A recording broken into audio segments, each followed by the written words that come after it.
BRS కు గత ఎన్నికల్లో ప్రజలు తగిన గుణపాఠం చెప్పారని చెన్నూరు ఎమ్మెల్యే గడ్డం వివేక్ అన్నారు. సోమవారం సిద్దిపేట జిల్లా జగదేవపూర్ మండలంలోని పేర్లపల్లి గ్రామంలో శ్రీ మల్లికార్జున ఆలయ ప్రతిష్టోత్సవాల్లో పాల్గొని స్వామివారికి ప్రత్యేక పూజలు నిర్వహించారు.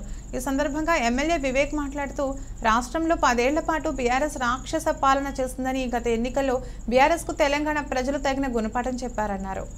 ప్రస్తుతం లోక్సభ ఎన్నికల్లో కూడా బీఆర్ఎస్ కు ప్రజలే తగిన గుణపాఠం చెప్పారని, ఎన్నికల అనంతరం బీఆర్ఎస్ కనుమను కావడం ఖాయమన్నారు.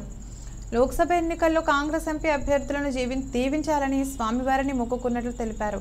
రాష్ట్రంలో 16 ఎంపీ సీట్లు కాంగ్రెస్ కైవసం చేసుకుంటుందని ధీమా వ్యక్తం చేశారు. ఈ కార్యక్రమంలో పెద్దపల్లి ఎంపీ కాంగ్రెస్ అభ్యర్థి వంశీ, కాంగ్రెస్ మండల అధ్యక్షుడు రవీందర్ రెడ్డి, ఎంపీటీసీ మహేందర్ రెడ్డి, కొండపోచమ్మ, మాజీ చైర్మన్ మల్లేష్ యాదవ్, కాంగ్రెస్ నాయకులు పాల్గొన్నారు.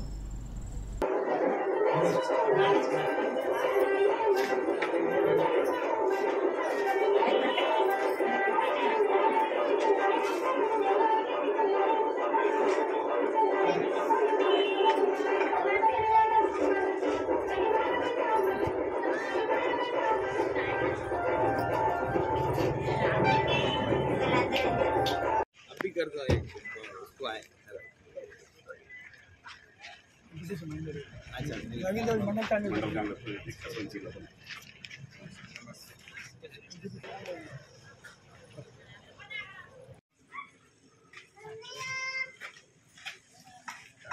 नरेश इनका हेलो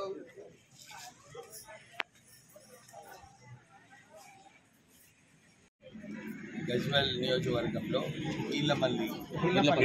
వీళ్ళపల్లి గ్రామంలో యాదవ్ సంఘం తరఫున మల్లికార్జున ఆలయం కట్టించడం అందరు యాదవులు కాంట్రిబ్యూట్ చేసుకొని ఒక చక్కటి ఆలయం కట్టించారు. ఈరోజు దేవుణ్ణి మొక్కి వచ్చే ఎన్నికలలో ఈ రాక్షస పాలన ఏదైతే టీఆర్ఎస్ని ఓడించారో ప్రజలు మళ్ళొక్కసారి వారికి సరైన గుణపాఠం నిర్మించింది. పెద్ద ఎత్తున కాంగ్రెస్ అభ్యర్థులను గెలిపించి 16 సీట్లు గెలవాలని చెప్పి ఆలయంలో మొక్కడం జరిగింది.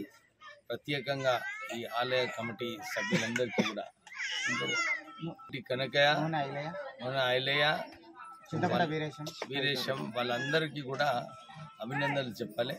ఎందుకంటే ఇంత చక్కటి ఆలయం కట్టించినందుకు ఇక్కడ యాదవులందరికీ కూడా ఒక అనుకూలమైన వాతావరణము, మంచిగా మీటింగ్లు కూడా చేసుకోవచ్చు. దీన్ని కొంచెం పెద్ద వచ్చే రోజులలో మీటింగ్ చేసుకొని వాళ్ళ సమస్యలు ఏమున్నాయి కూడా పరిష్కరించవచ్చు.